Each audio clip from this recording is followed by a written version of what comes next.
When you look at all the complex software we use every day, it's easy to think it's all just impossibly complicated. But so often, it's all built on a few incredibly simple, powerful ideas. Today, we're going to pull back the curtain on one of those core concepts, a structure hiding in plain sight that makes pretty much everything you do on a computer possible. All right, let's just jump right in with a puzzle that I guarantee every single programmer has stared at probably more times than they'd like to admit. Take a look at this expression. As a person, yeah, you can scan it and see that all the parentheses and brackets line up. But how on earth does your code editor know that? And not just know it, but know it instantly. The second you type a closing bracket that doesn't match, it screams at you. How? Well, the answer is surprisingly elegant. And that elegant solution to our little puzzle has a name. It's one of the most fundamental data structures in all of computer science, the stack. So what is a stack? Okay, the formal definition is right there. It's a linear data structure. But here's the only part you really need to burn into your brain. Last in, first out, or LIFO. All it means is that whatever you put in last is the absolute first thing that has to come out.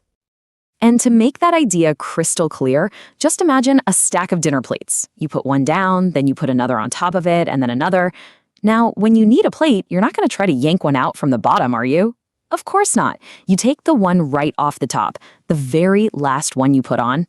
That's it. That's a stack. So, to work with our stack of plates, we really only need a few simple moves. Let's take a look at the basic operations that give the stack all its power. There are really just three main things you can do. First, push. That's just placing a new plate on top of the stack. Second, pop. That's taking the top plate off. And finally, you have top. Sometimes it's called peek. This is just glancing at the top plate to see what it is, without actually removing it. That's it. Push, pop, peek. Simple. And here is the secret sauce. This is what makes the stack so powerful.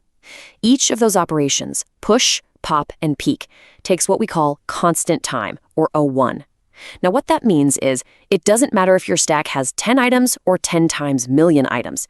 Adding one to the top or taking one off the top takes the exact same incredibly short amount of time. That kind of efficiency is a total game changer. Okay, so we have this lightning-fast, super simple structure, but how does it solve actual problems like that bracket puzzle from the beginning? Let's see how these simple moves build up into some amazing real-world applications. Let's go right back to our puzzle. Here's how a stack just completely nails it. A program scans the expression from left to right. Every time it sees an opening bracket, like a parenthesis or a curly brace, it pushes it onto the stack. Then, when it finds a closing bracket, it pops the last item off the stack and asks, hey, do these two make a pair? If they match, awesome, we keep going. If they don't, or if there was nothing on the stack to pop, it knows immediately there's an error.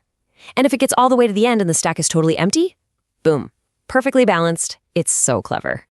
And this is why it matters. This isn't just some abstract computer science theory. The next time you're coding and that little red underline saves you from a syntax error, you can give a little nod and thank the stack working for you in real time. Here's another classic use, reversing things. It's almost too easy with a stack. Look at the word apple. If you push each letter onto a stack one by one, A goes on first, then P, and so on, until E is sitting right at the top. So, what happens when you start popping them off? Well, the last one in, E, is the first one out. Then comes L, then P. You get the string perfectly reversed, just as a natural result of that LIFO rule.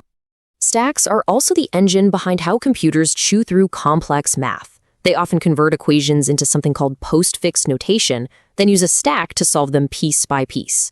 As you can see, numbers just get pushed onto the stack.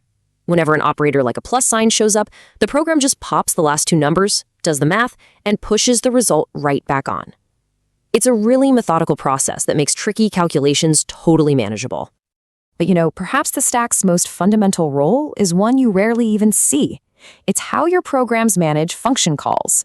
Think of it like a trail of breadcrumbs. Whenever a function in your code calls another function, the computer pushes its current location onto a special call stack. When that new function is all done, it just pops the location off the stack to know exactly where to return to. This simple mechanism is what allows programs to work at all, and it's the magic behind powerful things like recursion.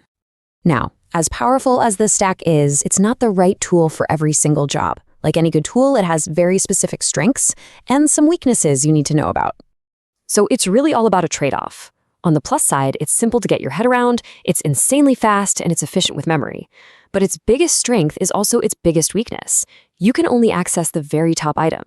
You can't just reach into the middle of the stack and grab something. So if you need to search for data or access things randomly, a stack is definitely the wrong choice. And if you keep pushing items onto a stack with a fixed size, you can actually run out of room. That's where the famous stack overflow error comes from. So when we put it all together, what have we really found? Well, we found a structure that is truly one of the great unsung heroes of computing. It's really the perfect example of a simple foundational idea that allows for immense complexity to be built right on top of it. From balancing the parentheses in your code, to reversing data, all the way down to the very way your programs run and manage memory with the call stack, this humble last-in, first-out structure is quietly making it all happen. And that really leaves us with a final thought, doesn't it? The stack is just one of these foundational building blocks. It makes you wonder, what other simple, elegant ideas are out there quietly and efficiently powering the complex digital tools that we use every single day? Thanks for watching.